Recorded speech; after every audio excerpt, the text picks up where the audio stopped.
Christ, it's been a while, hasn't it? It has. It has. Right. Have you all got our bottles of Prime and ready to go on this one? Oh, yes. New sponsor, baby.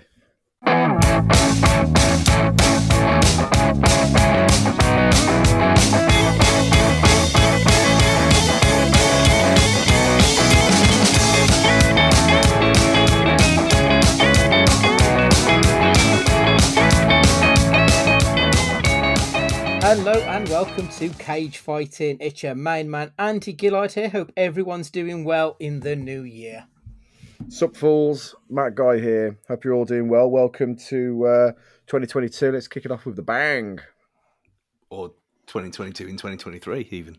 Oh, yeah. There's my first audio clip of the year. Mistake. Maybe I'm pining for the year just gone by. That's exactly it. When we didn't have Prime. So this time last year we did the exact same thing, top 5 films of the year prior. The question I asked you last year was the previous year a good year for film? I think that's a good question to ask again. Was 2022, do you think it was a good year? Was it an okay year? How do you feel about it on the whole, really, Matt? I think it was a good year in that it felt like there was more of your anticipation films, your calendar event films. I think there was more of them in the diary. I don't know if we were completely out of a COVID budgeted filming world, because obviously, you had 2021 and 20 films that were put off or reshoots and stuff like that. But it felt a bit more, not calendar viewing, but there was just a bit more excitement and anticipation for a few more big titles, I think. Yeah, I think the COVID thing's a good point. I feel like the year was very much a year of two halves. Like the first year felt very front loaded, and then once we hit summer, it died a little bit through autumn, and we didn't really get a lot of Christmas time either. So for me, I feel like it was very much a really good start and a quite poor ending. Stu, what are your thoughts on 2022? I think personally, I would watch. I mean, it's not scientific, but I did a Gillard and wrote down everything I watched just so that I didn't forget. And then you're looking back at that list, and there's like 45 films on there. I don't remember a year when I've watched that many films in my entire life. So, and about 40 of them made it onto the short list of they're talk aboutable. Some were forgettable, some were shitty Christmas nonsense, but the way better than 2021 easily. It's not even I don't think it's a contest overall. I think there was more variety as well, and I think there is a few films on there that were still filmed during COVID. Not that you could tell anyway, but obviously Glass Onion is set during it anyway, which is I think the first time we've heard that. Yes, I think it is, isn't it? Other than there's one that'll be on the worst list that is no surprise what that is next week, but that was the first one I can think a proper film that has referenced the whole pandemic anyway with masks. That I've seen anyway. I could be wrong, of course, but yeah, I think it was a good year. As you had massive, I think you are right as well. There was massive blockbusters front loading the year, and summer was go out and play outside. You don't need to sit inside, despite it being 40 degrees at some point. Yeah, overall, good year. I'm just looking at my list of like films that I actually saw in the cinema last year, and at the start of the year, it is literally like 1 to 2 per week, and then as it goes on, it's like maybe 1 to 2 per month. So it does feel like it did slow down quite a bit, I felt. How many's on the database this year? So for just films that were released in 2022, I watched 98. The overall, so these are just all films that I watched that I hadn't seen before. I watched 199 in the end. So we're looking at 2 every 3 days, pretty much. Yeah, it's quite a Incredible. yeah. Obviously, we haven't really got together since it was before Christmas when we last recorded. Was there any good Christmas films that you saw? That obviously, if they're on your lists, don't mention them. But did you stumble across anything decent that you might be watching this Christmas time? Stu, you're obviously the Christmas man, so was there anything that really got you going? There was a couple that tickled the top five. Didn't quite make it on there, but Spirited. Going in not really knowing what it was, just that it was them two, and then being kind of shocked that it was a musical, obviously in a good way, and the fact that it was really, really fun as well. Yeah, And I don't think it's not going to be on as with everything, it's not going to be on a yearly rotation. It might be on like every 2 or 3 years just to keep it fresh and forever. But that and Violet Night, they were just both superb. And it's been a long time since we've had a new Christmas film. Obviously, ones that we watched for this in the past, like the Family Man and stuff, old at this point and new to us. But yeah, for new films that come out in the 2020s, it seems like a lost art. It seemed very like 90s, like early 90s, yeah, it does. both of them. Well, obviously, Violet Night is deliberately made like that. But yeah, I thought both of them were absolutely superb. Matt, was there anything that you particularly enjoyed over the Christmas period? Your Christmas or Mine was a surprise hit. I had zero expectations. Just watched it because of a few recommendations in the Fancast group, and surprisingly good. To be fair, a different take on the Christmas film. Wasn't riddled with the same cliches. You know, rich girl goes to Hicktown, falls in love with a lumberjack, and the husband she was about to marry comes in, and what does she do? Blah blah blah. There was none of that really. It was all, and there was quite a sweet, tones about family and stuff like that in it. So yeah, I was really impressed with it. To be fair, well, I probably won't watch it next year, but it was a surprise. It certainly wasn't a waste of 90 minutes of my time. And that was the only really new Christmas film I watched this year. We stuck to the old faithfuls, and Klaus was our Christmas Eve viewing, which I think is just tradition now. But yeah, Your Christmas or Mine was pretty damn good. I really enjoyed that film from Wolverhampton's own Tom Parry, which always helps, doesn't it, when it's a local lad done well. The one film that I enjoyed is very much that rich girl goes to Hicktown sort of film. It was called My Southern Family Christmas with Bruce Campbell was in it, which pretty much was the only reason I gave it a chance. And actually, I properly fell in love with it. I thought it was a beautiful little tale about lost family being refound and a new family being inherited. It was really sweet, really beautiful. So that one probably will be a bi-yearly film, I think. I really did think you were going to say I Believe in Santa. That is the worst piece of shit I've ever seen. I mean, it won't be on next week when we do our bottom 5 films because I didn't have high hopes. But I'm certain that guy was a paedophile who was just pretending to like Christmas to get like close to the kids. It's fucking horrendous. I mean, yeah. The biggest take of that is the fact that they are married in real life. It blows my mind. Yeah, I'm certain she's at least his bearded cover for being a nonce, to be honest. He's got diddler eyes, eh? I think that's what it is. They're going to have his set back in his head. Yeah, absolutely. All day long. Speaking of posh girl in a hick town, just want to give a shout out to Tara over this Christmas. She knows why. I hope she's doing all right. Yeah, and absolutely. Get in touch with us if she needs anything. Yeah, that goes 3 times. Absolutely. Right, so let's move on to our top 5s. You know the score. We'll go around the table, 5 to 2, honourable mentions, and then give our numero unos. We'll start off with my number 5, which was Jackass Forever. I properly enjoyed this film. We spoke about it quite a bit early doors because it was one film I think we all went to see pretty much on its opening weekend. I think I went to see it 2 or 3 times at the cinema, and I've watched it back at home since. What should ostensibly be a film about people being punched in the dicks and farting on each other ended up being a movie about camaraderie and brotherhood, and ended up having like a real sort of sweet nugget to all the silliness that was going around it, and it ended up just being a real joy to watch these men who were older than us doing things that they shouldn't be doing, but it was wonderful fun, and I thought it was a great film that ended up having a lot more depth than it really should have done. Yeah, it was joint sixth on mine. It just missed out, and like you said, you'd already seen it, and then you came to watch it with me, and you were still laughing as much as I was.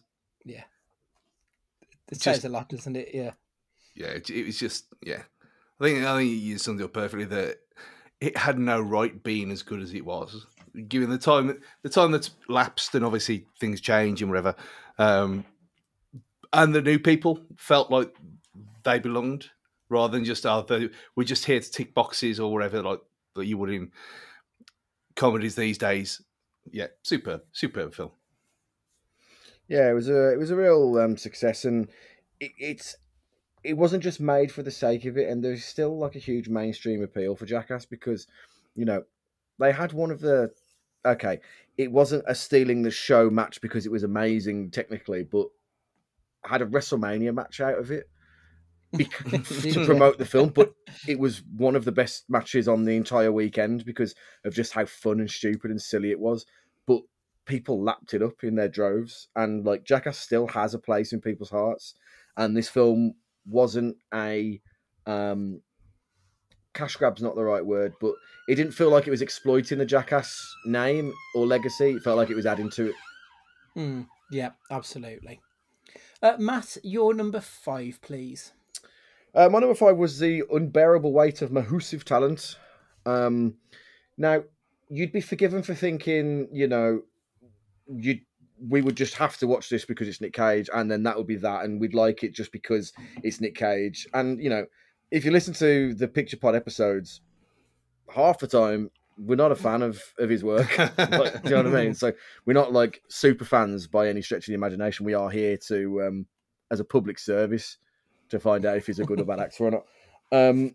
But this genuinely was a great film. It was funny where in places where you didn't expect it to be funny, and it was a great surprise. I think you know what you're getting with Pedro Pascal, and the way that Nicolas Cage played himself it wasn't in. It could have been really cringy, and it just wasn't at all. It was just tonally exactly where it needed to be, and it had proper laugh out loud moments where I just wasn't expecting it to be half as good as it was. Like, it was a proper hit, and at the end of the day, it ended up being a massive relief because I thought it was going to be properly shite, but it was class. I really enjoyed it in the end. Mm-hmm. Yeah, it really could have been like an absolute disaster showing of a film, couldn't it? Nick Cage, who's obviously got this reputation for being a big swinger, but he doesn't always necessarily hit whenever he swings for the fences. But he did. He caught it peach on this one. It was perfect. And I think having Pedro Pascal as his foil worked wonderfully. Like, I feel that Pedro Pascal's character will probably go down in cult history a little bit. I think a lot of people will remember that character for all the joy that he brings, because he's quite a joyous character, and the heart that he brought to that role was just sort of beautiful. Their bromance was stuff of legend. Yeah, I think it's weird now with Pedro Pascal, because obviously we watch this and he's quite a ridiculous character, and then obviously later on today when this goes out, you got him in The Last of Us playing the complete opposite in the most bleakest, depressing setting in the world possible. And yeah, I think we said it at the time, and it was the fact that we got Valley Girl references was enough for me.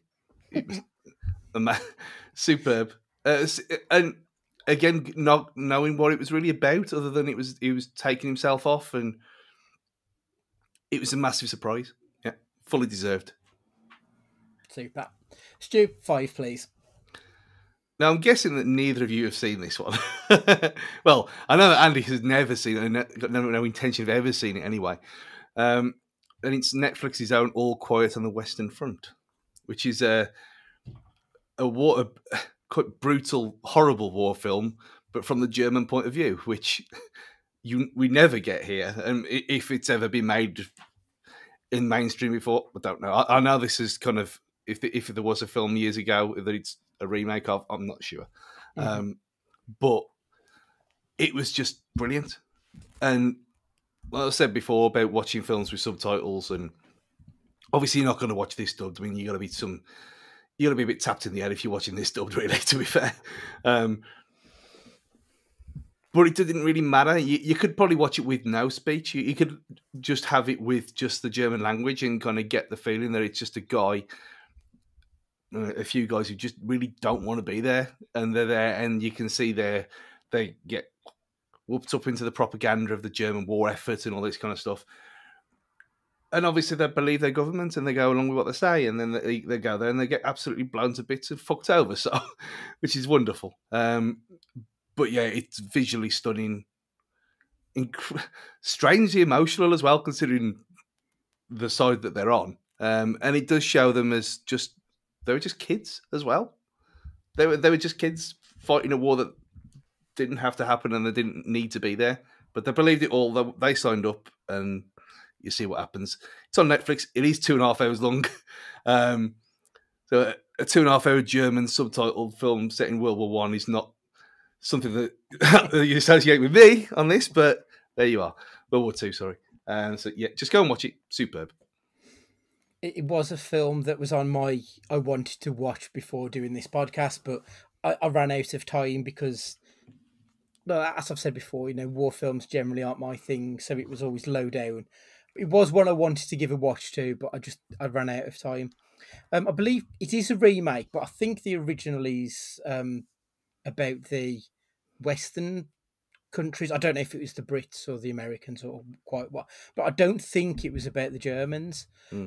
It's kind of intriguing, really, because, well, as you say, we've never been told that story about how they got into these things.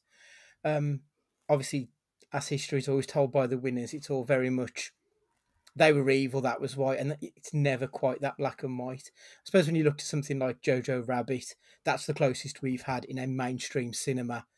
But even that is told by, and it's Taika Waititi, but it's quite an American cast. So it is one that's on my to-do list at some point. It's just not a priority. Moving on to my number 4. It is a little film that I don't really think got a lot of coverage in the UK. It's called X. It's one that, oddly, me and Stu mentioned today, having not really spoke about it when it was out 8 months ago. A wonderful, scuzzy little horror film that was such a lot of fun at the end of it all. It stars Mia Goth as Maxine, who is this wannabe... Well, she's a porn star who wants to be more than. It's also got everyone's favourite crush at the moment. Jenna Ortega's also in it. Brittany Snow's in it as well. It's written and directed by Ty West. And this group of, porn stars and a porn director go to film a porno on this set of a old-fashioned Hicktown farmyard. And whilst they're the owners of the farmyard, start to lose their minds a little bit, and things just take a complete left turn. I went in thinking this is going to be a bit... I knew it was scuzzy from the trailers of it. It very much evoked that feel of 70s horror. I didn't think it would be anywhere near as good as it was, though. It ended up having quite a strong cast. I can't remember the 2 guys or any, but you would know their faces if you saw them. In fact, I think all of the cast was very much, oh, I know you from such and such a thing. And it was just this great little film that was made for peanuts, and now all of a sudden we're staring down the barrel of what could end up being one of the most fun trilogies that's going to be made. So after X was released, we had a film called Pearl, which was out... In America, it was out towards the tail end of last year. It's not out until, I think, March this year, which is a bit of a fuck up, really, from the studios, because it's available to stream. So if you've got a VPN, you've got access to the film. But it was superb, and we've got Maxine, which is due out later this year as well. So I'm really stoked about this film getting the nods that it's got in a lot of other people's top 20, top 10 lists of 2022. I don't think enough people saw it, and they really need to. It was fantastic. Yeah, I was only talking about this with my sister as well, because she was saying, I ain't seen any kind of schlocky horror for a while, and we was talking about obviously the Quarry game on PS5 and Xbox as well, which is very much for the teen horror. I mean, the X is set in 1979, is it? I think so. Yeah. Yeah, it's set in the 70s anyway, so they've got, obviously, it's just before when you got the porn director and you got the guy who thinks he's filming art, and he wants to be a proper film director, and he's like doing it to get a leg up. There you go, or leg over.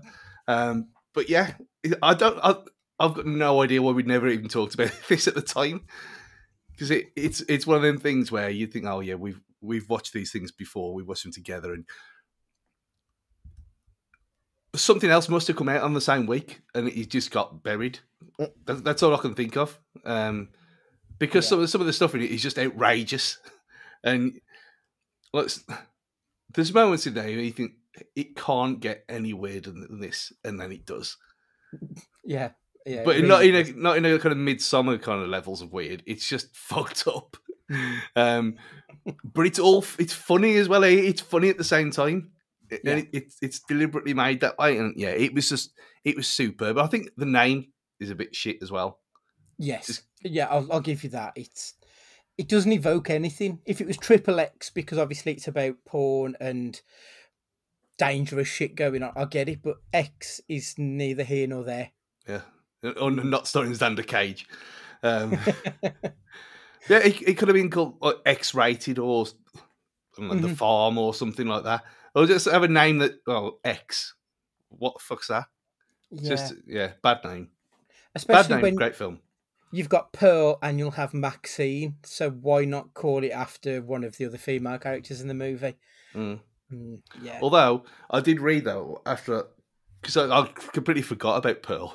When I was reading about it at the time, that the guy wrote Pearl when they had a break in filming because of COVID. So it's like, it was never planned. He just had this idea and then asked her to stay on and film Pearl afterwards in the same time. Well, that's kind of genius, but having seen Pearl, it works really well. You wouldn't tell it was obviously it wasn't a rush job, but it was, a bit of glue that just bound it all together by the sounds of it. Yeah, that's what I don't even think if it was out yet. That's why I hadn't seen it yet. Yeah, it's in cinemas in the UK, I believe, in March, just because they completely fucked up the release schedule. It's like they don't want to make money, honestly. It's ridiculous. I'm guessing this one passed you by, Matt. Yeah, it did. Yeah, I mean, it sounds like a pretty fun, B movie vibes and stuff like that. I really want to try and put aside some more time to catch up with some films and in 23. It's been really hectic the last few months, so I haven't really got a chance to tick any boxes of anything I've wanted to watch. I'm so far behind on I've given up, as I mentioned a few months or two ago. I've given up on Marvel full stop now.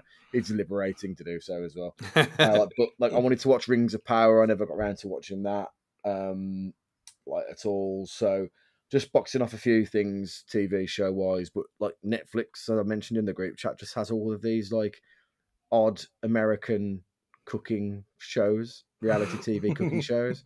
And that's what you need. I swore I wasn't going to watch anymore, and lo and behold, I'm on episode 6 of this cocktail making one. And I just can't. But it's just the show that you put on when you're eating your tea, and then the second episode goes on so easily afterwards, and before you know it, you've watched the series and you're watching the next one. You know what's going to screw you even more? That Love Island's back next week. No, means nothing to me. Yes, it does. Never seen any of it. You need to watch it. Have you seen the thing today that he came out? There's a Macclesfield player in it. Mm. The Macclesfield released a press release out earlier, saying we've given permission for Borat to go into Love Island. It's a great opportunity for him. Obviously, we'll miss him for a considerable period of time. What the fuck's going on? Just unreal, isn't it? Madness. I know what you mean, though. I feel like I watched no TV last year. So, the start of this year, I've managed to get through a couple of seasons of stuff that I'd missed out on. So I finally managed to watch season 6 of Lucifer and most of the way through his Dark Materials. But these are all things that in previous years I would have watched as and when they came out. But yeah, it's just finding time. And as we've said on this podcast before, like there's more content now than there's ever been. Mm. And it's just so difficult, isn't it, to pick what's going to work for you. Correct. Yeah. So, number 4 is you, please, Matt. Yeah, so I've had to chuck a couple of TV shows in here just because of the amount of. I'm more of a show kind of guy anyway. I can devote an hour more often than I can devote 2 hours, generally speaking. And it would have been the finale. So in general, the series, but the finale of Peaky Blinders of this series 6, I think it was. Still bearing the scars of Line of Duty. I was really trepidatious of how this was going to end, and it being the end of the show, and knowing they were making a film out of it, wondering how they would tie up the loose ends and what they would do with it. And they carried a storyline. I mean, have either of you seen Peaky Blinders the end, or are going to watch Not it? yet. Or... I will watch it. probably I ain't. Okay, I won't go into detail then, but they there's a theme that goes throughout the entire series that very much dictates the end of the show, and I can't say anything more about it, but it's just delivered so well. And the film that comes on the back of it quite literally could be open to anything in terms of how they want to take it, and it's really set up an intrigue.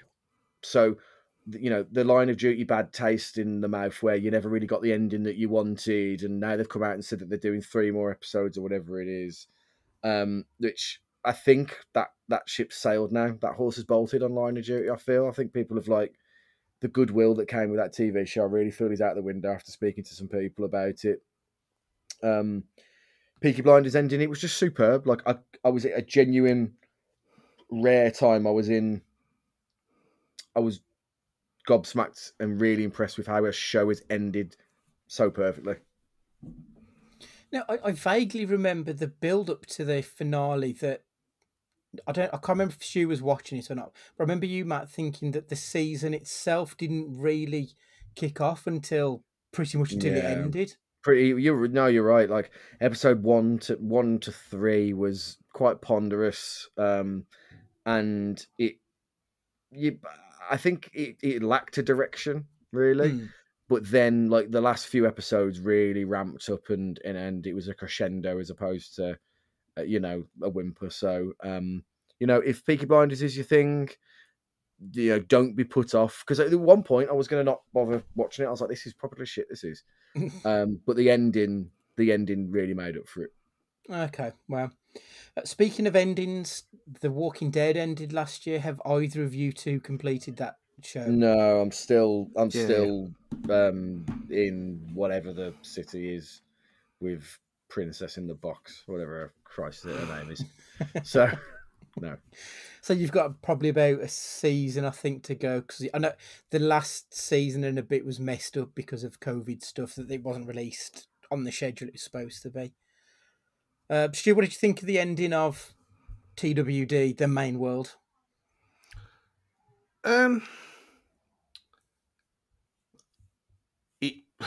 It wrapped things up nicely. It wrapped that story up nicely, at least.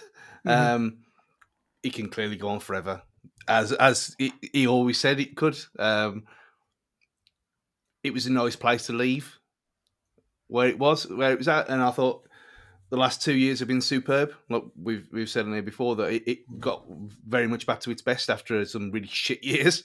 There were people who stuck with it. Then we got a decent payoff, I think, in the end. I liked it, and in a way, it kind of makes me want to go and watch the others now. Like I watched 3 series of Fear. Enjoyed it as well. It was not nowhere near as good, but it was enjoyable to watch.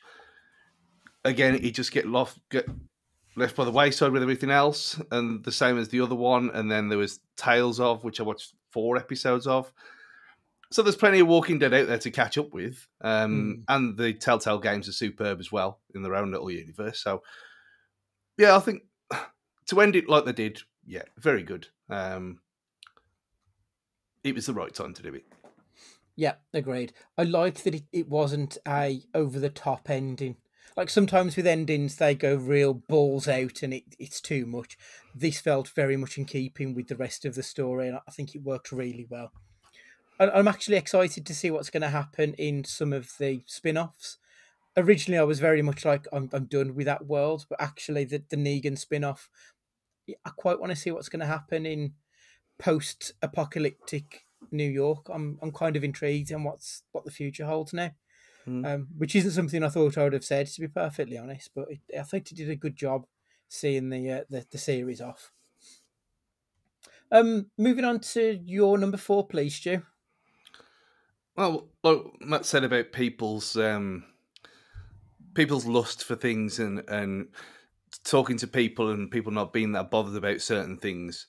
I think people will watch Line of Duty, to be fair. Just going back to that a minute. Just because, I mean, I said it at the time, there is no way this is the ending because it made no sense. On that episode after the week after the finale went out, I said it on here. There's no way that's the ending. It makes sense in a retrospective way, but that is not the end. And lo and behold, it came out and said, yeah, we'll do, God, how much more? But you both poo-pooed this wonderful piece of art that is Avatar: The Way of Water. 1.8 billion now, which is. I know I said it. There was an appetite out there in our blue world amongst us, and the silent minority that of Avatar fans who talk about it. People love this film, man. It's number 4. Story wise, it's as vanilla as you want, but that's not really the point. And I know that sounds ridiculous at a 3-hour, 15-minute film. It's the films on this list this year. I just put down what made me actually feel something or that had an impact on me. I came out of this thinking I need to go and watch this again straight away. And like we said at the time, when we were talking about it beforehand and on the Christmas episode of me kind of talking about Avatar non-stop, if you like the first one, you'll like this. If you didn't like the first one, there's probably no point because you're not going to be converted by this. It's all the criticism of the final act, which is the final hour-ish. I can see where they're coming from, but that's coming from people who don't like it. If you like it, that final hour was fucking awesome. But again, it's blockbuster cinema. It's a showpiece. It's a technological marvel. It's all the things that you want to watch on the biggest, baddest screen possible. IMAX 3D for this did not have eye strain, did not have ear ache with the glasses on. None of it. Didn't feel, it felt a bit 2 and a bit hours long for me. Everyone who's seen it that I've spoken to in person and on Twitter loves it. They're just, it's the same thing. You watch it. If you watch it on a cam, then there's no point. Just don't bother. If you're going to watch it at home, just wait for the proper, for a 1080p at least, because it's not going to do it justice.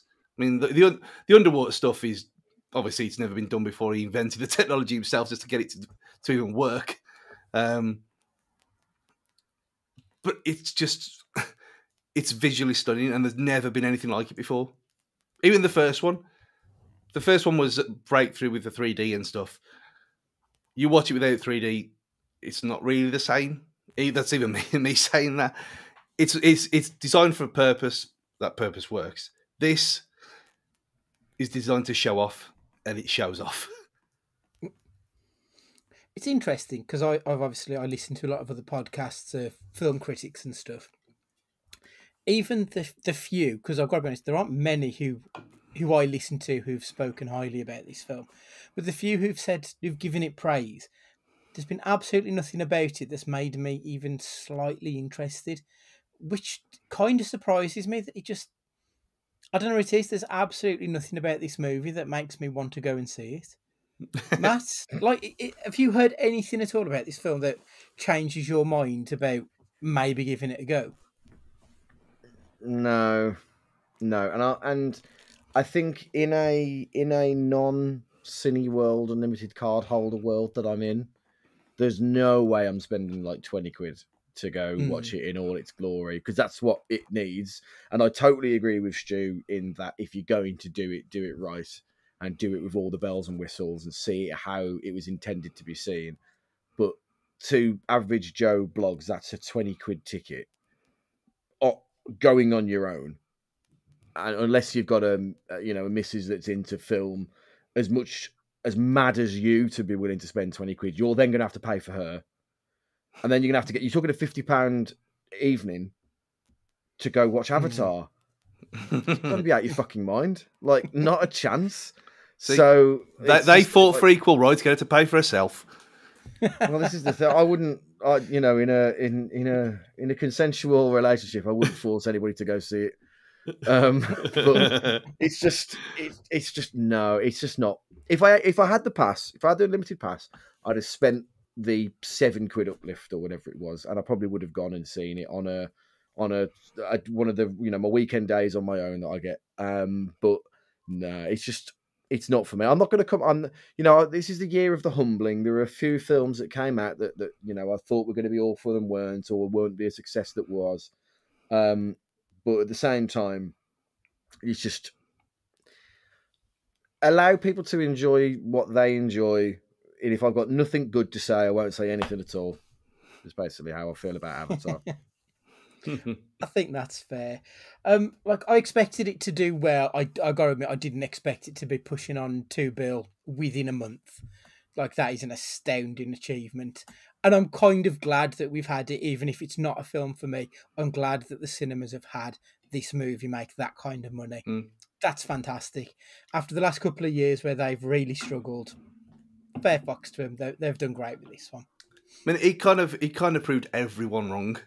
That everyone said, "Oh, cinema's dead. No one wants this stuff anymore."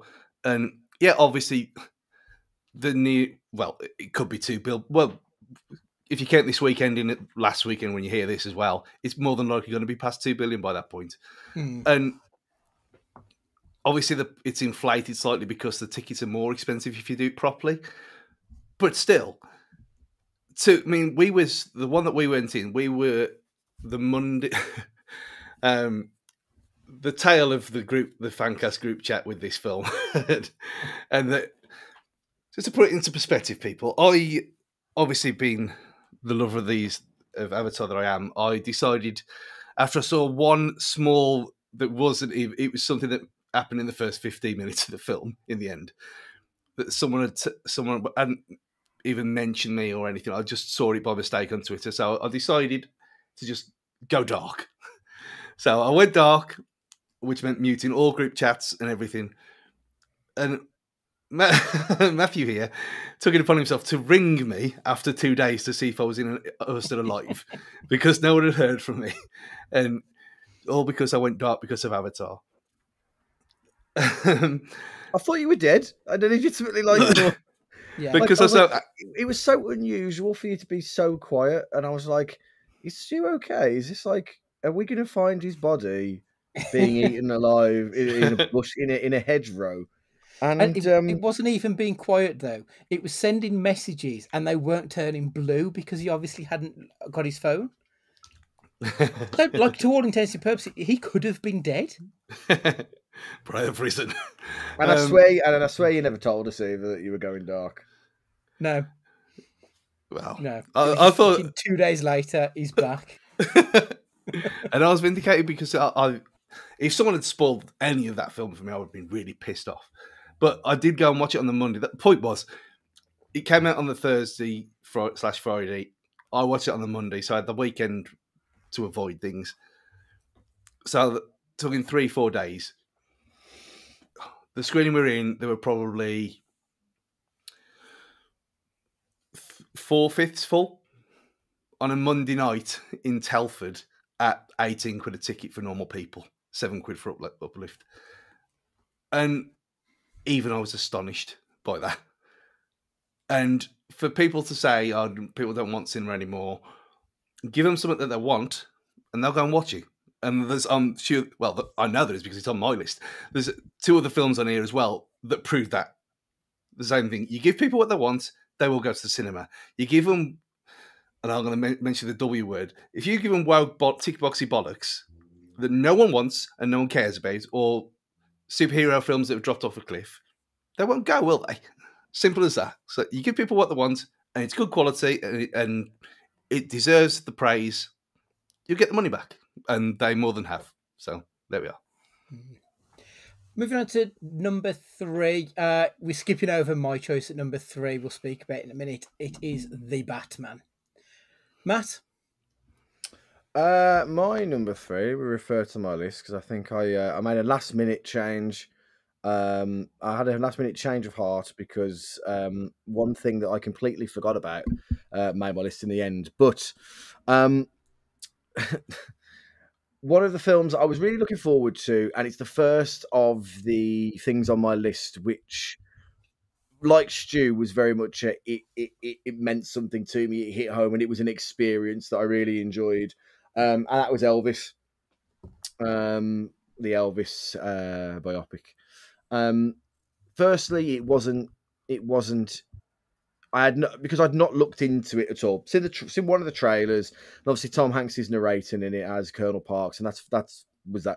But it was that unreliable narrator throughout, which I wasn't expecting, and it was just this massively colourful, not painting Elvis to be the hero necessarily, because it was in the viewpoint of Tom Hanks's character, and it was just this this rambunctious, overindulgent Lerman piece of, I wouldn't say art, but it was just so over the top and colourful and bright. You could at times mistake it for being like a K-pop movie. Because it was just so over the top, but I just loved it. I loved everything about it, and I've seen it since, and I've seen it with my mom, who's a huge Elvis fan. Is the reason why I'm into Elvis, and she just loved it. She's seen it probably about 10 times since, and seeing the joy when I talked to her about it made me enjoy it even more. And it's not going to be for everybody, and Andy's dislike of Bohemian Rhapsody, and I think we've almost run its course now of these musical biopics. I think that fad is coming and going pretty quickly. This one for me will stand the test of time because of its colourfulness and its exciting.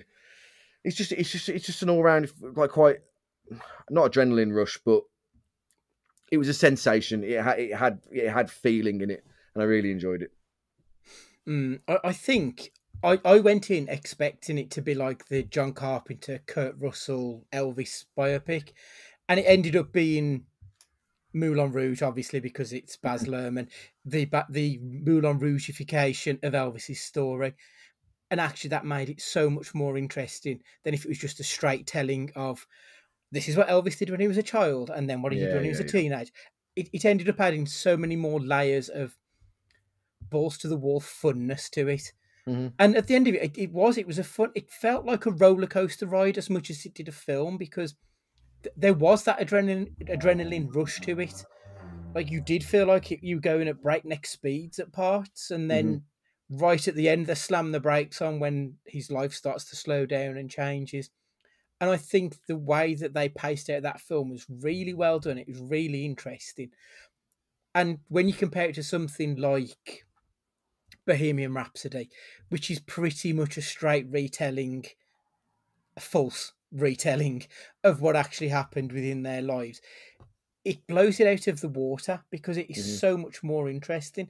This is closer to, I think, Rocket Man, which I thought was a tremendous film, than it is to your Whitney Houston and Queen biopics. And it's all the better for it, I think. Yeah, I completely agree. Stu, obviously we saw it together. You enjoyed the film, if I remember correctly. Well, the fact that we didn't even talk for a couple of minutes when we walked out after, I thought that was a masterpiece. And it was. It's unfortunate not to get on my list, because I did think about it in what I said earlier about making you feel something. And I didn't really care about Elvis, to be honest. But this made me do. It did make me think. And for that month after, I did listen to a lot of Elvis stuff, funnily enough.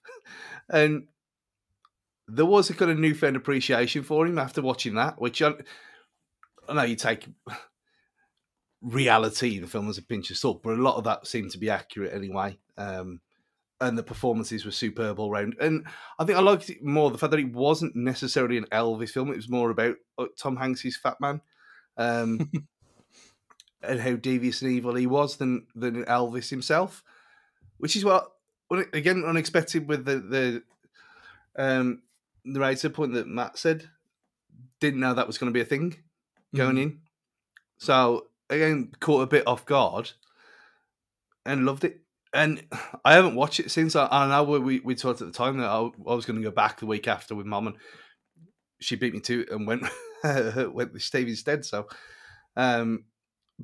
it's almost like one of them where it deserves to gain a place on the Blu-ray shelf just for the audio on its own, because I thought that was superb.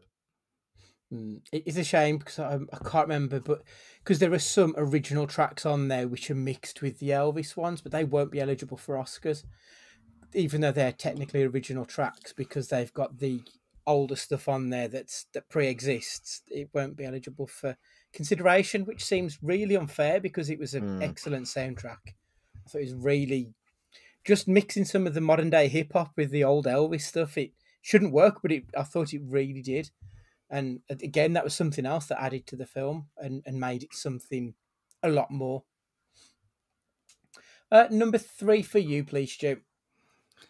Yeah, well, we know what it is because you've already said it. It's the Dark Knight crossed with Nirvana that is the Batman.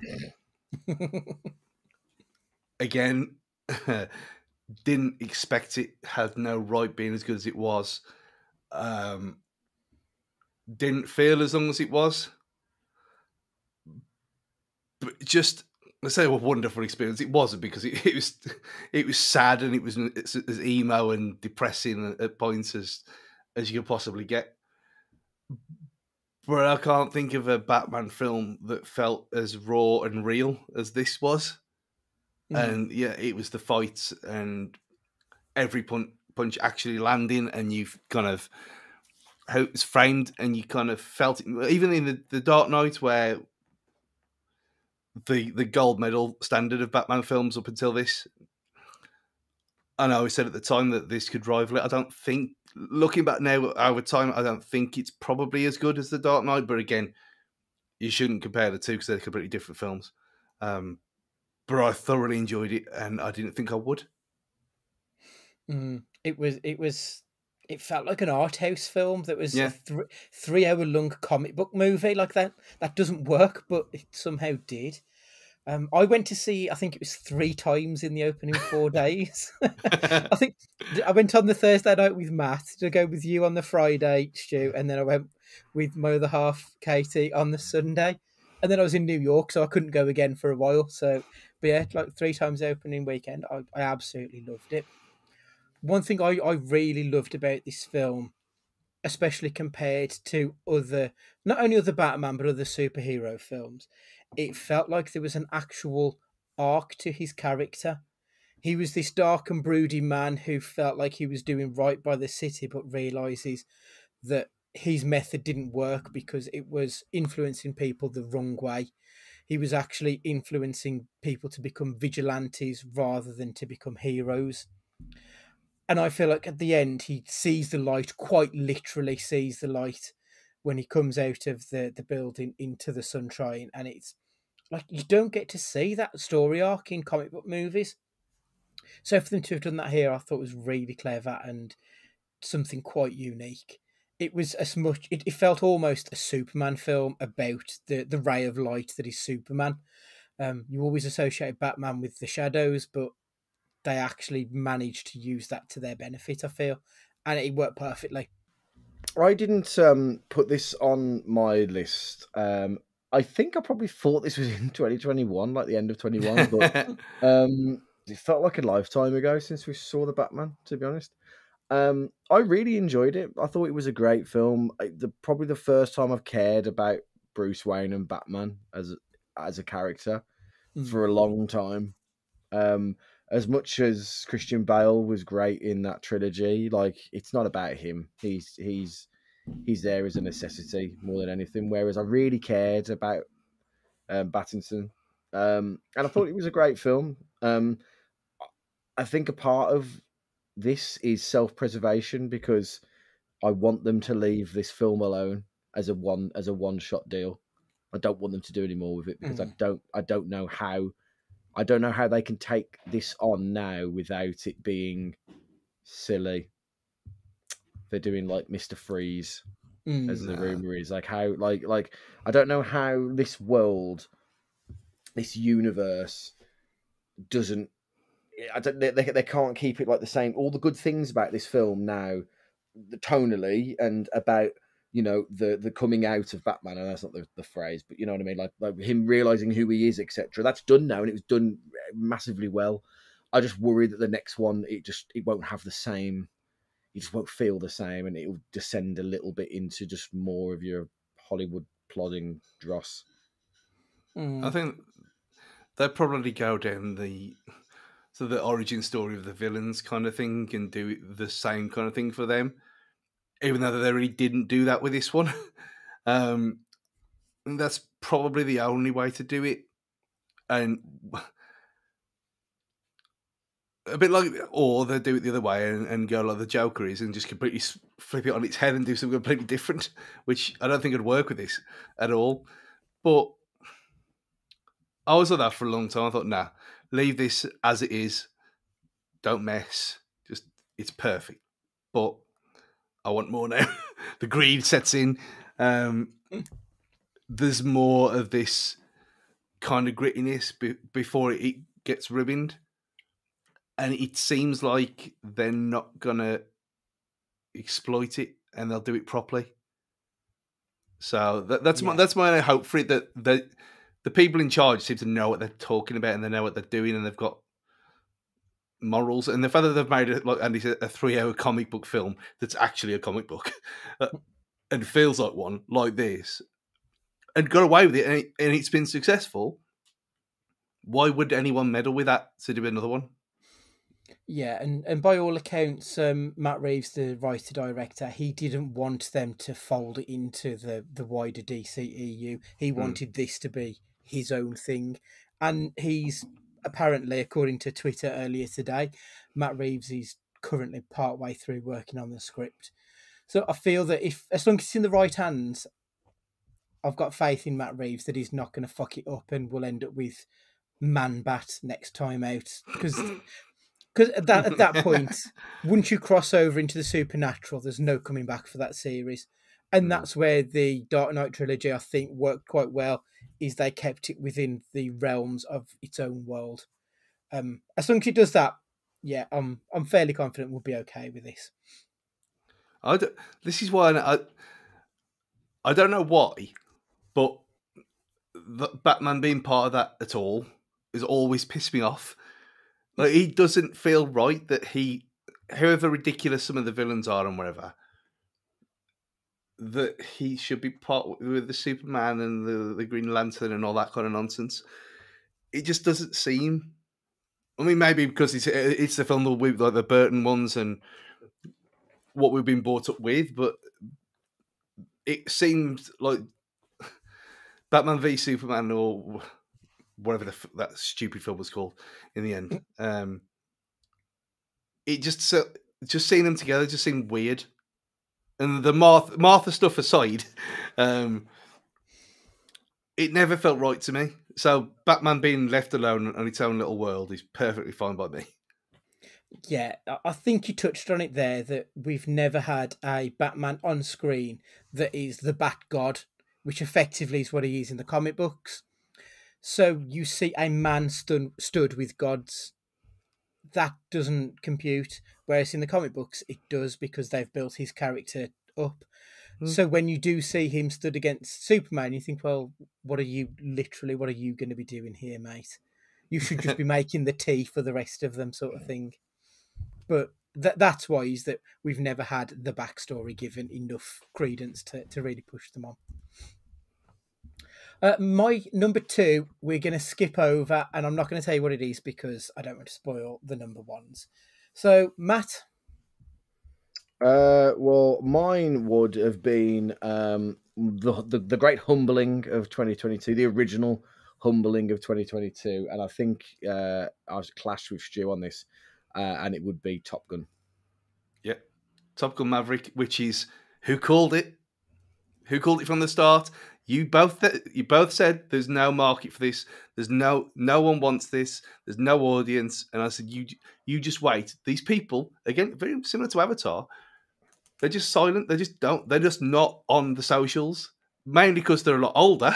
In this film's case, but people genuinely love Top Gun, and again, kind of like you end. The thing is, Top Gun, Yeah. the original, is not a good film.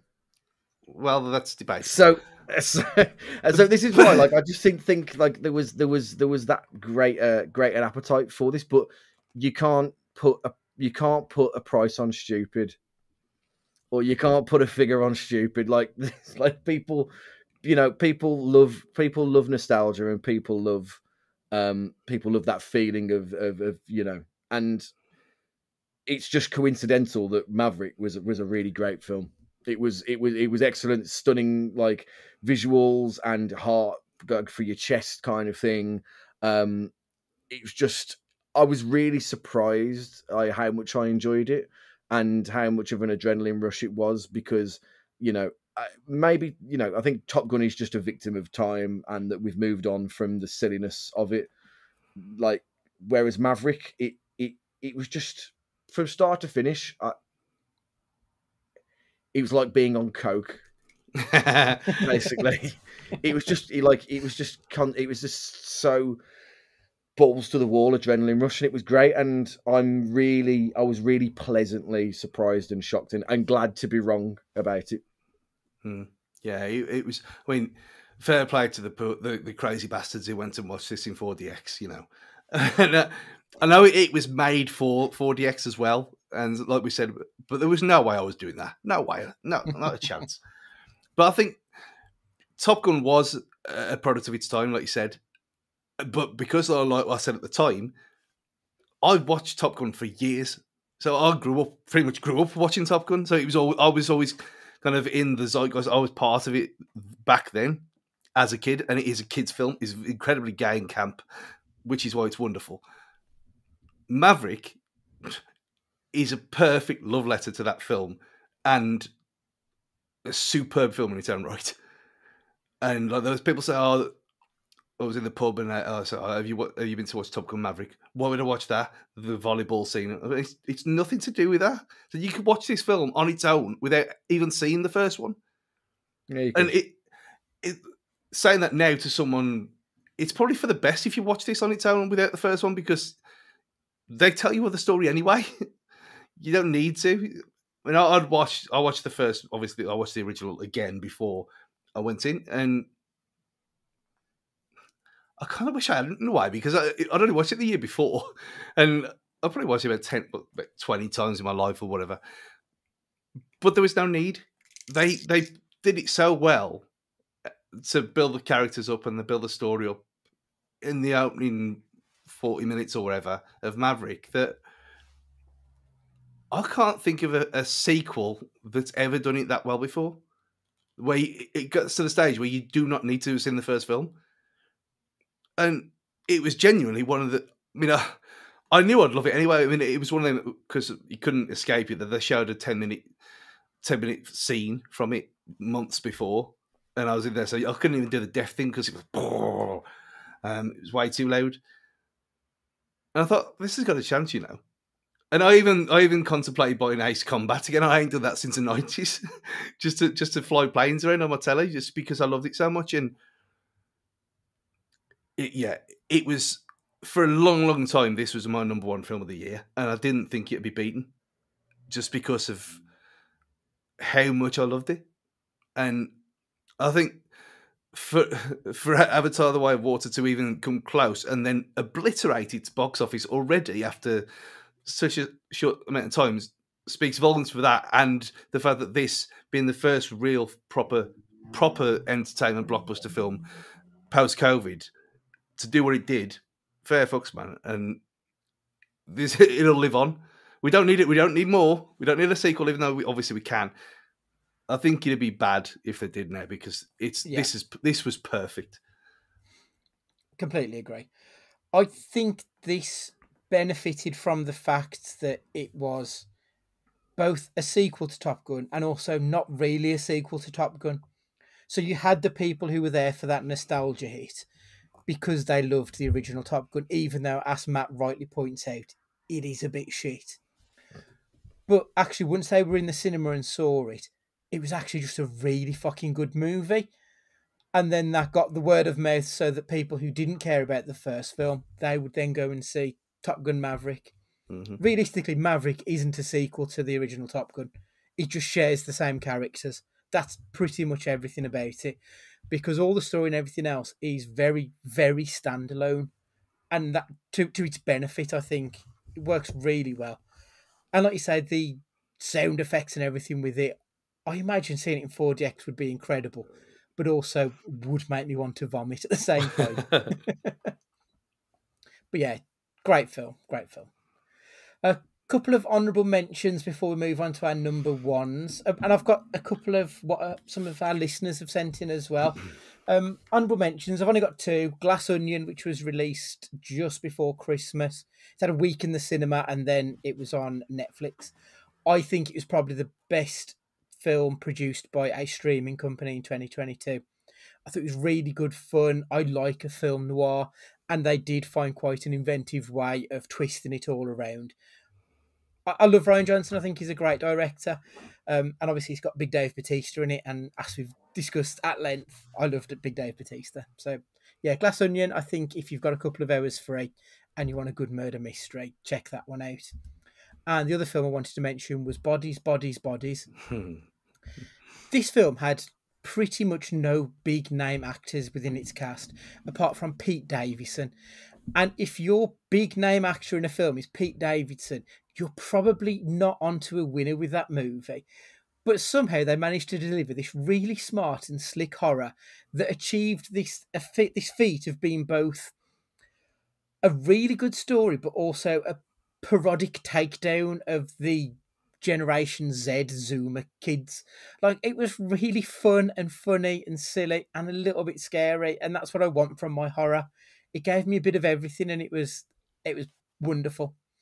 So they're Incredibly my clever two as well. honourables. Yeah, it was. It was really smart, and I did not figure it out at all until the very last second. I loved it. I really loved it. Yeah. Matt, have you got any honourable mentions? Yeah, Glass Onion for me is an honourable mention. I literally saw it about three or 4 days ago, so I think it's just too soon for it to break the top 5. I really didn't like the start of it. I didn't like the tone of it or anything, but it really grew on me as the film went on. Benoit Blanc is fast becoming one of my favourite ever film characters. Just he was more silly in this one. It was, but actually showing his weakness and his vulnerability and his frustration and his emotion, as opposed to being just a cold stone, pretty deadpan detective as in the first one, gave his character a bit more depth. Even though I saw one review that was said, "Oh, so the only Glass Onion, the only character development for Benoit is that he's gay." Like that's like the only character development. Possibly gay. But it was great. It was really good fun, and there was a few moments. It didn't have the I've solved it element that I had from the first Knives Out. Like it doesn't require you. It's not a traditional murder mystery in that sense, like a whodunit as such. It's more an unraveling of the plot as it goes on. So that's why I don't think it was as good as the first one, but it was still a great ride. But only because I've seen it so recently, I don't think I could, throw it in my list. And the other was Prey, the Predator. Prey. Mm-hmm. In the same way that Stu mentioned earlier, this is like as close to a love letter as the original. The first Arnie one. But it had its own unique story as well, with an absolutely great female lead, and the way that they didn't utilize modern day technology or weaponry to fight the Predator. It was just fantastic. I really enjoyed it, and it came around pretty much out of nowhere. Like barely anybody knew it even existed before it was released, and it was a big surprise because of that it was as good as it was. Mm. Just speaking to Glass Onion, I think much like Top Gun Maverick, it's not a sequel to the first film. No, it's not. It's very much its own thing, which I think again works quite well for it. That's why tonally it's very different to Knives Out. But they're two films I would recommend to absolutely anybody to watch. Stu, honourable mentions? I mean, everything you've both said was on my list anyway. There is more though. It's a little bit keeping with the horror thing. Barbarian, I thought again, wonderful. Yeah. Went in knowing what it tells you. Thoroughly shocked, thoroughly surprised. Very, very entertaining. I don't want to say anything because you don't. No. The less you know, the better. Yeah. And that's not even me being avoid all trailers kind of OCD about these things. It's genuinely just go in with an open mind. Two people booking an Airbnb at the same time. That's all you need to know. And it's horror. And it's fun as hell. This has got panned by quite a lot of people, and I don't know why, because I thought it was similar to Glass Onion. I thought it was silly stupidness. Amsterdam. I really enjoyed it. And I'm guessing by the look on Andy's face, it could be on the worst list next week. I haven't seen it. Oh. Because of the reviews, so I'm quite surprised you've mentioned it. If you like them to Knives Out and Glass Onion, I can't see how you can't like Amsterdam. Okay. It's very similar vibes. It's a bit more stupid and ridiculous, but it kind of plays on it. I don't know why it's been panned by so many people. I don't get it. Maybe it's just because I was in a happy mood watching it and I wasn't depressed or whatever. But it was just fun. Can I interrupt you, Stu, for 1 second? Because this is poetic. This is because I was just Googling while you were talking, looking ahead to next week's worst films of 2020. I know. And I want to give you just a little read of the first review. I know it's going to say Amsterdam, I know. An awful movie can be boring, or it can be paralyzingly, head-scratchingly what the fuck incoherent, or it can be whimsically annoying and in love with that very aspect of itself. David O. Russell's bizarre fiasco manages the dubious distinction of being all three at once. Yeah, it is. But this is my point, though. It's all of them things, but in a good way. I don't know what it's on. I watch it through obvious other means. But I didn't know what to expect other than a lot of people had panned it. But a few people had said they really enjoyed it, which obviously got me intrigued, thinking, well, I know you both put Avatar on your worst of the year if you'd watched it, but that doesn't mean I didn't like it.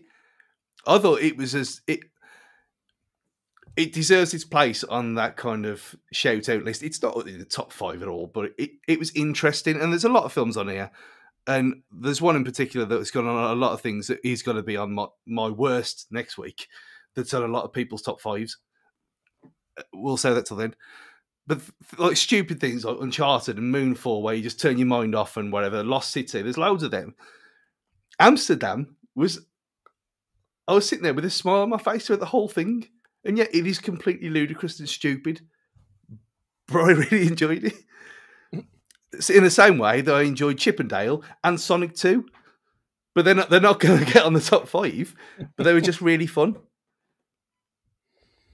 Yeah, I think with Amsterdam, there's a certain sect of people who've turned against David O. Russell as a director.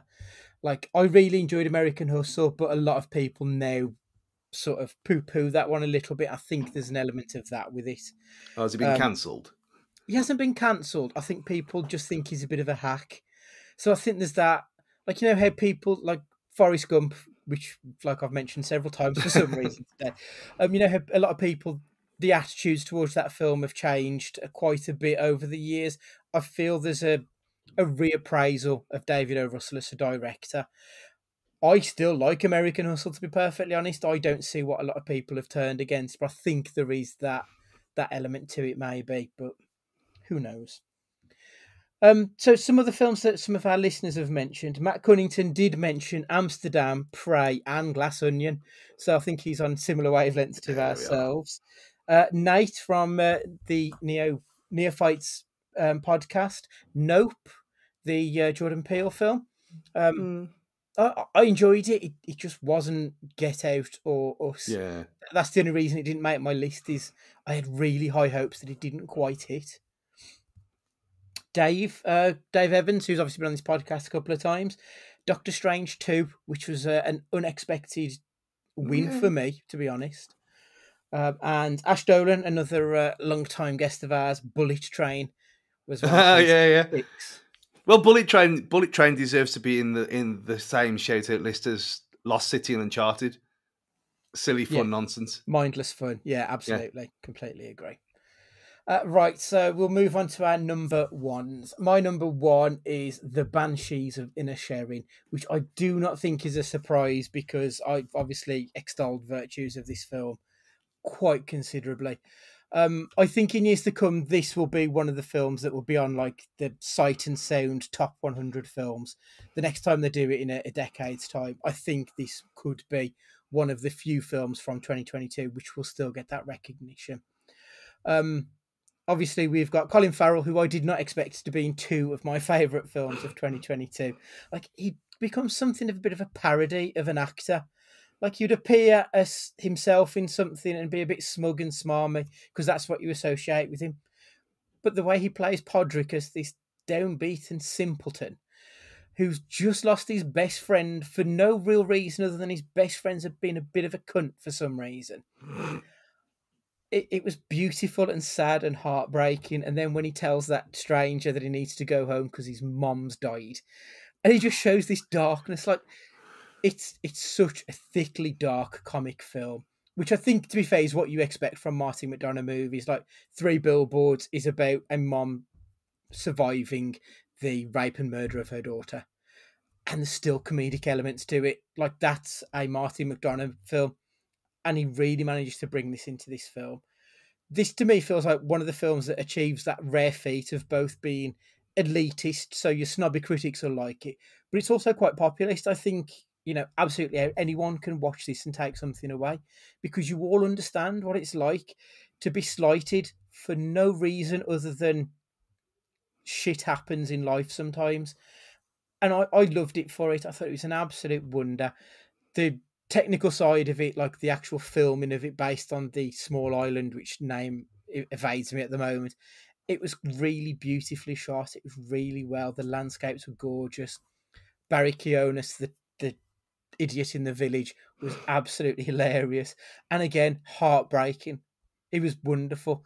I genuinely think he's going to win the Best Supporting Actor award. I think he's going to be up for several Oscars. Like, I know we're still a couple of months away, but I can see Martin McDonagh going one better and actually winning an Oscar this time, probably for Best Original Screenplay, I think. But yeah, I think it was a masterpiece. I really, really enjoyed this. When I said that there was going to be a film that was on my worst 5 list next week, this was the biggest pile of shit I've ever seen in my entire life, next to The Last Picture House. Everything you just said, I completely agree with. This is the the weird tapestry of my mind. Everything you just said, can't argue with. Performances, setting, everything, superb. I was so bored, so bored that even the whole phone thing, turning my phone off, put it in the corner, so turn the clock around so I couldn't see what time it was. I had so many itchy finger moments watching this, and the bit where when he tells the kid, the guy, that his mum's died just because he's befriending him on that horse, on that cart. I laughed at that, and obviously what happens when he threatens him, not talking to him afterwards. Mm-hmm. I'd still tell people to go and watch it. I mean, I told my mum to go and watch it because I said you'd probably find this interesting. But I was fucking bored. And And again, I watched it because so many people was talking about it. So it was on loads of people's top 5. I know Nate put it on Twitter that it was in his top 5, and I know I'm going to get slammed. And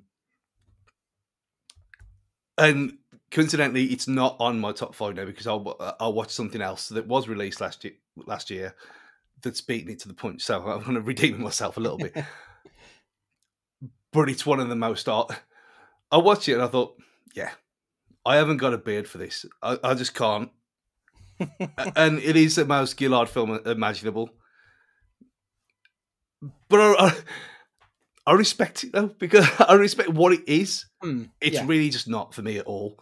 And some of these things, like my number one in a minute, like you said, the hipster choice. Never normally in a million years would I choose something like this.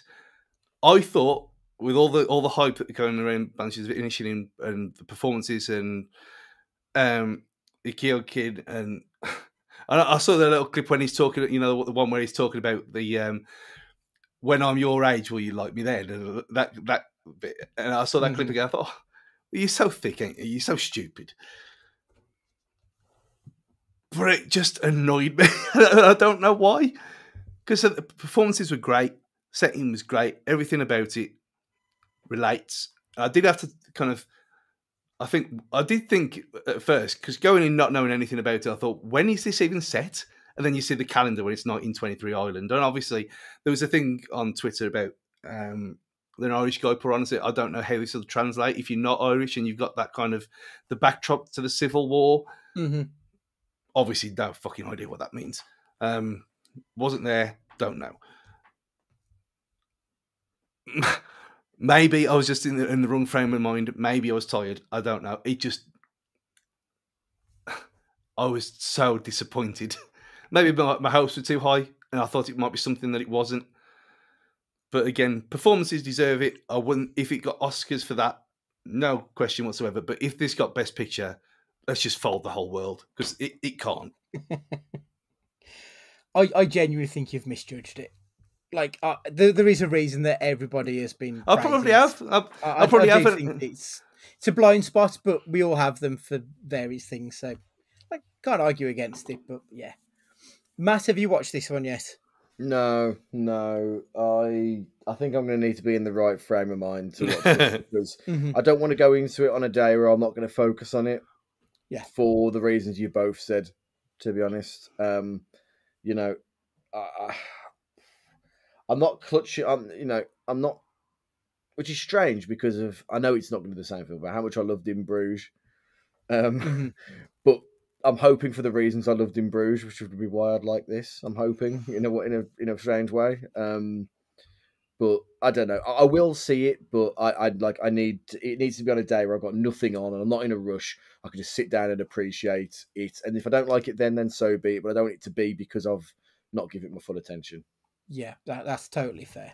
I'm glad I got to see it in the cinema, like for that exact reason that your mobile phone's there and there are distractions around, and it was beautiful on the big screen.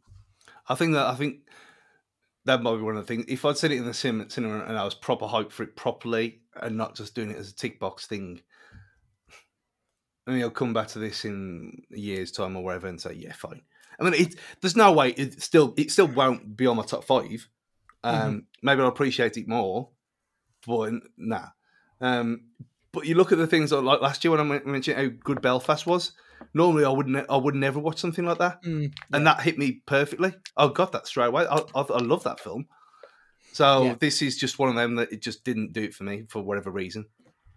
Yeah, I completely agree. I think sometimes the right setting just makes all the difference, doesn't it? Yeah. Matt, your number one, please, sir. So this was a real surprise for me, and it's number one because it's a rare thing that me and Sam both adored from start to finish. And it's not a film, but it was Wednesday.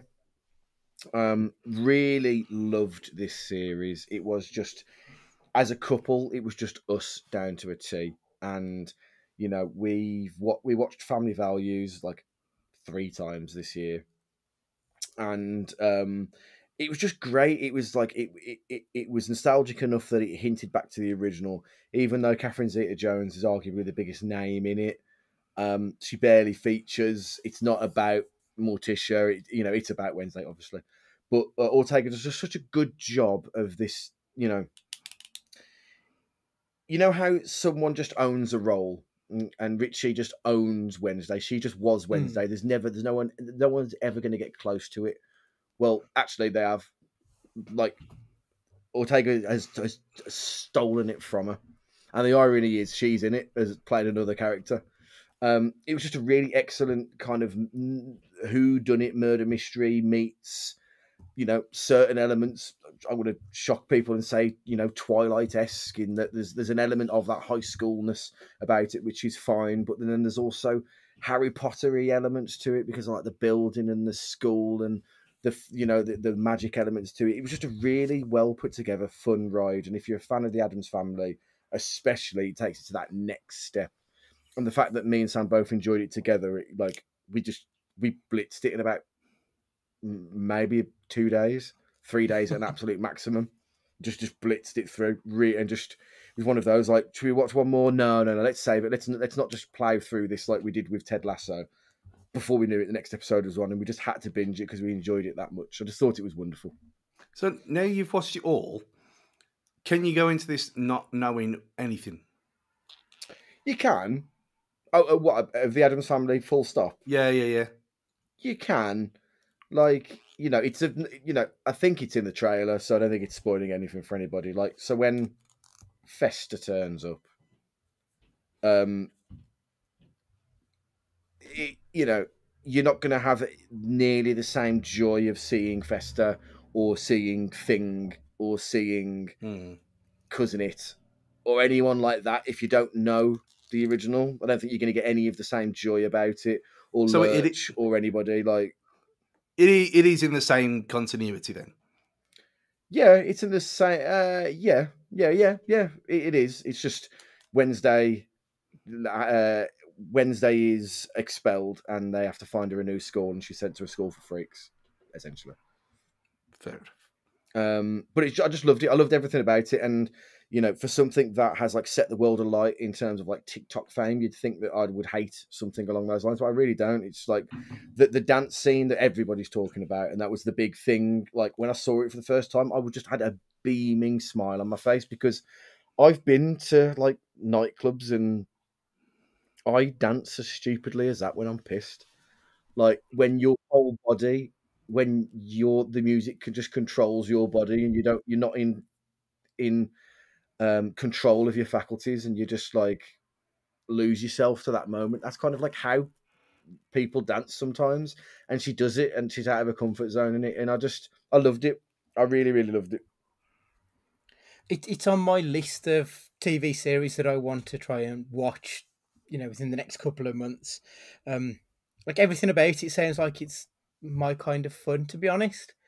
Plus, like, I'd seen the original Addams Family. I remember that did a rerun of them on Channel 2 when the first couple of films came out in the 90s. So I remember watching it all then, and it looks like it'll be really good fun. Yeah, it's so relentlessly macabre as well, but in an accessible way for like kids and adults alike. Like, it's got all the really good elements of like trying to unravel the plot and the twists and the turns and everything else, and then mix it with an existing IP of something that you know and enjoy. It's just an absolute winner, and there's a reason why it became Netflix. It surpassed Stranger Things in terms of being the most watched thing on there at that point. I mean, and that's no small feat, is it? Let's be honest. No, I mean, not at all. Stranger Things last year was the thing for like 99% of the year until Wednesday came about. And it has become like the most memed thing on the internet, I think, as well. Mm-hmm. Yeah, that's on my list once I've got through a couple of the series first, but we'll see if you ever get around to it. Hopefully, I mean, if they do a season 2, then I'm sort of going to have to, aren't I suppose? Yeah. Right, so Stu, your number 1, which is also my number 2. Tell them what it was. I don't think anyone would have guessed this, especially Not from me. you. Not from you. No, I know. I know. most people think, oh, then it'll be an MCU film. And when people were saying, oh, multiverse of madness and all that kind of thing, it's not even the best film feature in the multiverse this year. And then, well, that's clearly not right, is it? Because obviously we had No Way Home and how good that was last year and the year before with Spider-Man and whatever. But Everything Everywhere All at Once is the most... Even trying to think of what to say about it is just... You can't, can you? It's the most incredible, weird, strange, thought-provoking experiences maybe I've ever had watching a film. I've never seen anything like it before. It's almost like the first time when I saw The Matrix for the first time and Bullet Time. Yeah. First time that happened, you think, what? How? Or Jurassic Park as a kid when I was 7 years old, and you look at the diner and Sam Neill and looking over the grasslands at the what was then Brachiosaurus. It's that levels of kind of wow that you don't get very often at all. I mean, that's what, 3 in my entire life. And I watched this, and I did not expect this film to make me cry. It happened. Mm-hmm. Just baffling. For it to be part Jackie Chan film, to be part anime and comic book, to be part maybe Young One's Bottom / style comedy. Sausage fingers, like exactly. Sausage. It's a bit. You throw in a bit of Freddy Got Finger there as well. It literally is Everything Everywhere all at once, and you can't explain this film to anyone.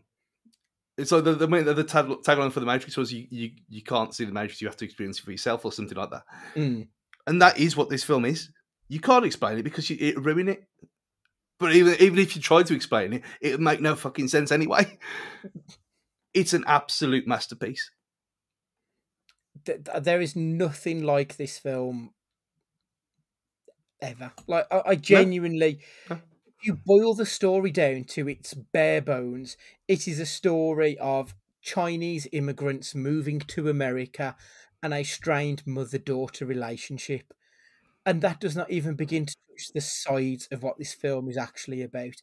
It's all of that, but it's also a scene where the mother and the daughter play 2 rocks that can't move and are forced to have a conversation through telekinesis.